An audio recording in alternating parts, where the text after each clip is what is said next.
Most people think buying Alaska was one of America's smartest real estate deals in history. A frozen wasteland picked up for pennies, a bargain so obvious in hindsight that we laugh at the people who mocked it at the time. That is the version taught in classrooms, the version that fits neatly into a trivia question. But that story skips over something far stranger. When the United States actually agreed to buy Alaska, the American public did not celebrate. They were furious. Newspapers called it a disgrace. Congress nearly refused to pay for it. One of the most powerful men in Washington accused the entire deal of being built on bribery. And the man who pushed hardest to make it happen, a Secretary of State most people have never heard of, was mocked so relentlessly that the purchase became known across the country by a nickname meant purely as an insult. Today, we are going to go back to the real story behind how America ended up owning Alaska, why it was almost called off entirely, why members of Congress publicly accused each other of taking bribes to make it happen, and why the land everyone mocked as worthless turned out to be sitting on some of the richest natural resources on the entire continent. Let us start with where this deal actually came from, because it did not begin with America. It began with Russia, and with a problem Russia desperately wanted to solve. By the 1860s, the Russian Empire controlled a massive stretch of territory across the northern Pacific, including Alaska, which Russian explorers and fur traders had been operating in since the 1700s. But by the middle of the 19th century, Russia's position in North America had become a serious liability rather than an asset. The fur trade that had once made Alaska profitable had collapsed as sea otter populations were hunted to near extinction. Russia was still recovering financially and militarily from a brutal defeat in the Crimean War, a conflict that had drained the Russian treasury and exposed just how difficult it would be for the empire to defend distant, thinly populated territories against a rival naval power. And that is exactly what worried Russian officials the most: Britain. The British Empire controlled Canada, right next door to Russian Alaska, and Russian officials were increasingly convinced that if a war ever broke out between Russia and Britain again, there was no realistic way for Russia to defend Alaska. The territory was enormous, remote, and populated by only a few hundred Russian settlers scattered among a much larger indigenous population. Losing Alaska to Britain in a future war, without compensation, without payment, was a very real fear inside the Russian government. So Russian officials, led by the Tsar's brother, Grand Duke Constantine, began quietly floating the idea that it might actually be smarter to sell Alaska to a country that was not Britain, before Britain simply took it by force.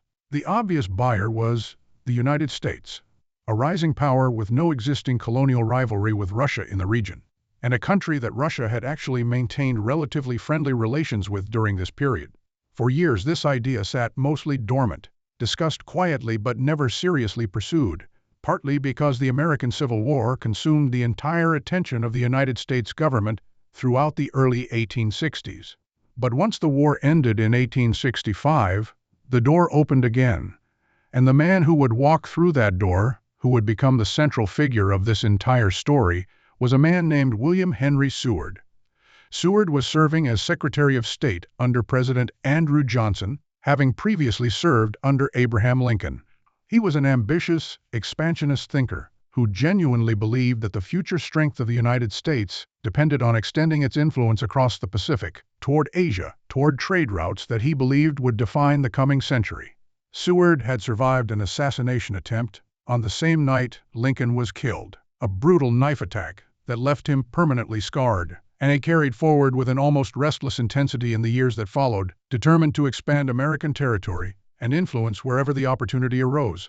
In March of 1867, the Russian minister to the United States, a man named Eduard de Stoical, received authorization from the Russian government to negotiate a sale. Seward moved with startling speed. The two men met, and in a single overnight negotiating session at the State Department, they hammered out the terms of one of the largest land purchases in American history. The United States agreed to pay $7.2 million for the entire territory of Alaska, an area covering approximately 586,000 square miles. When you break that number down, it works out to roughly 2 cents per acre, an astonishingly small price for a landmass larger than Texas, California, and Montana combined. The treaty was signed in the early morning hours of March 30, 1867. Seward was so eager to finalize the deal before anyone could interfere or change their mind that he insisted on completing the paperwork immediately, rather than waiting for a more conventional daytime signing ceremony. And here is where the real trouble begins, because getting the treaty signed turned out to be the easy part. Getting Congress to actually pay for it was an entirely different battle. Under the American Constitution, the Senate needed to ratify the treaty, and the House of Representatives needed to actually appropriate the money to pay for it. The Senate, somewhat surprisingly, ratified the treaty relatively quickly, in part because Seward and his allies successfully framed the purchase as a strategic move against British influence in North America, a framing that resonated with lingering American resentment toward Britain following tensions during the Civil War. But the House of Representatives was a completely different story, and this is where public opinion turned sharply against the deal. The American press almost universally mocked the purchase. Newspapers across the country ran cartoons depicting Alaska as a frozen, worthless wasteland, a barren icebox filled with nothing but polar bears and glaciers. The purchase quickly earned nicknames that stuck in the public imagination for decades. Seward's Folly, Seward's Icebox, Andrew Johnson's Polar Bear Garden. The New York Tribune, one of the most influential papers in the country, ran scathing editorials questioning why the United States would spend millions of dollars on a frozen territory that most Americans believed was completely useless, populated by nobody of consequence, and offering no realistic economic benefit whatsoever. And it was not just newspaper editors mocking the deal from a distance. Members of Congress themselves were furious, and their anger was not purely about the value of the land. It was about how the deal had actually been pushed through, and specifically about accusations that Russian officials had bribed American politicians and newspaper editors to support the purchase and to shift public opinion in its favor. This is the part of the story that history books tend to gloss over completely, and it deserves far more attention than it usually gets.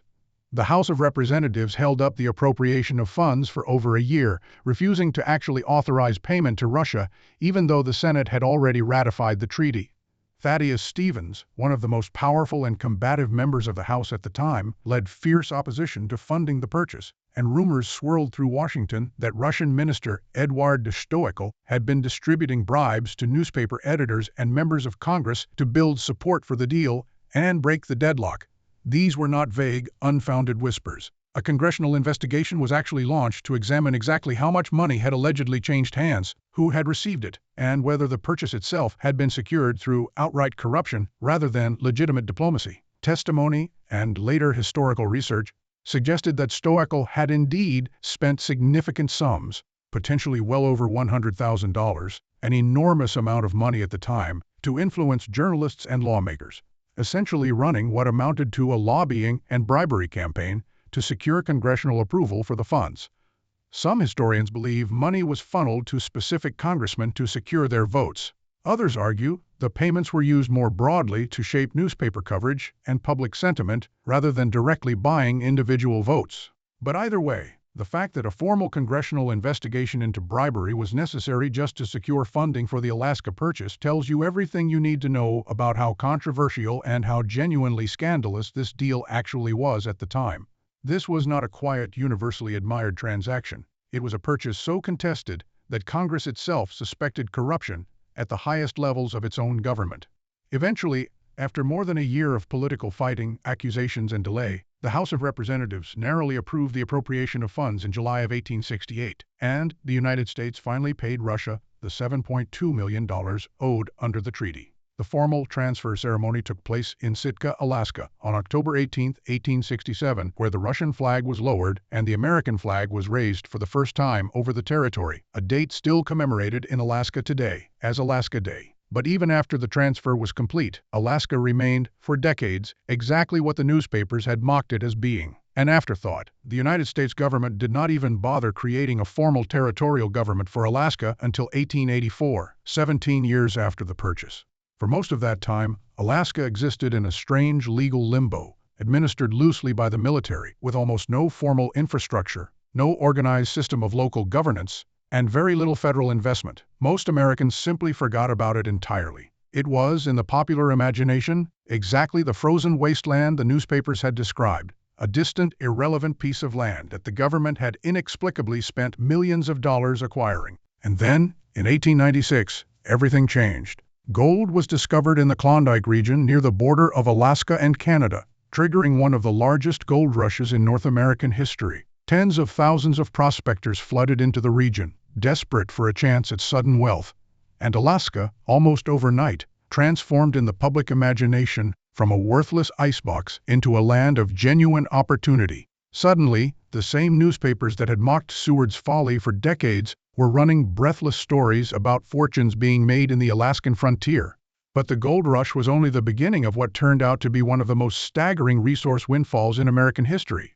Throughout the 20th century, Alaska revealed itself to be extraordinarily rich in natural resources that nobody in 1867 could have possibly anticipated. Massive deposits of gold, copper, and other valuable minerals were discovered across the territory. Alaska's fishing industry grew into one of the most productive in the entire world, supplying a significant portion of the seafood consumed across the United States. And then, in 1968, oil was discovered at Prudhoe Bay, on Alaska's North Slope, revealing one of the largest oil fields ever found in North America. The construction of the Trans-Alaska Pipeline in the 1970s transformed Alaska into a critical pillar of American energy production, generating billions upon billions of dollars in economic activity over the following decades, revenue that continues flowing into both private industry and the Alaskan state government to this day, funding everything from public services to annual dividend payments distributed directly to Alaskan residents from the state's Oil Wealth Fund. When you step back and actually calculate the value Alaska has generated for the United States since 1867, across gold, copper, fish, timber, and oil alone, the original purchase price of $7.2 million looks almost absurdly small, a rounding error compared to the wealth the territory would eventually produce. Which raises an uncomfortable question that most retellings of this story completely avoid. If Alaska turned out to be this valuable, why was the purchase considered such a scandal at the time? Why did Congress nearly refuse to pay for it? Why were bribery investigations necessary just to secure the funding? The honest answer is that nobody involved in 1867, not Seward, not Congress, not the newspapers mocking the deal, actually understood the true resource value of what was being purchased. The controversy at the time was not really about gold or oil, because nobody knew those resources existed in any meaningful commercial quantity yet. The controversy was about something far more immediate and far more political. It was about whether American taxpayer money should be spent acquiring a distant, sparsely populated territory, with no obvious strategic or economic benefit visible at the time, administered by a government that many Americans viewed with genuine suspicion regarding how the entire deal had actually been arranged behind closed doors. And this is really the heart of what historians get wrong when they tell this story as a simple tale of American brilliance and Russian foolishness. The popular version treats the Alaska purchase as an obvious stroke of genius that short-sighted critics simply failed to appreciate at the time, a story designed to make hindsight look like foresight. But the real history is far messier and, in some ways, far more honest about how major government decisions actually get made. Seward did not buy Alaska because he had some prophetic vision of oil fields that would not be discovered for another century. He bought it because he believed, correctly as it turned out, that expanding American territory and influence across the Pacific would matter strategically in the long run. And because Russia was desperate to offload a territory it feared losing to Britain for free. The financial windfall that followed decades later was not the reason for the purchase. It was an enormous stroke of unplanned, unpredictable luck, layered on top of a decision that was, at the time, genuinely controversial, genuinely suspicious in its execution, and very nearly did not happen at all because Congress itself suspected its own government had been bribed into supporting it. There is something genuinely important buried in this distinction, something that goes far beyond a trivia fact about cheap real estate. It is a reminder that history rarely unfolds the way we retell it afterward. We tend to flatten complicated, contested, messy decisions into clean narratives with obvious heroes and obvious lessons, because clean narratives are satisfying and easy to remember. Seward becomes a visionary genius. The newspaper editors who mocked him become short-sighted fools. The entire episode becomes a tidy lesson about trusting bold leadership over public skepticism. But the actual history refuses to be that simple. The public skepticism in 1867 was not irrational. Nobody had proof that Alaska held vast mineral or oil wealth. The bribery allegations were not paranoid conspiracy theories invented after the fact. They were serious enough that Congress launched a formal investigation into its own members. The deal really was pushed through under questionable circumstances, and it really did take enormous political pressure and, quite possibly, actual bribery to secure the funding needed to complete it. What makes this story worth telling accurately, rather than as a simplified, feel-good anecdote about a brilliant bargain, is exactly this tension. Sometimes a decision that looks foolish and corrupt in the moment turns out, through pure unpredictable fortune, to become one of the most valuable acquisitions in a nation's history. And sometimes the process by which that decision gets made really is exactly as questionable as its critics claimed at the time. Both things can be true simultaneously. The purchase of Alaska really might have involved genuine bribery of American officials by a foreign government, and Alaska really did turn out to be an extraordinary long-term asset for the United States. History does not require the story to be clean in order to be true, so the next time you hear someone casually mention that America bought Alaska for 2 cents an acre as a piece of trivia about a great bargain, remember what actually happened behind that number. Remember the overnight negotiating session rushed through before anyone could object. Remember the newspapers openly mocking the deal as a frozen, worthless folly.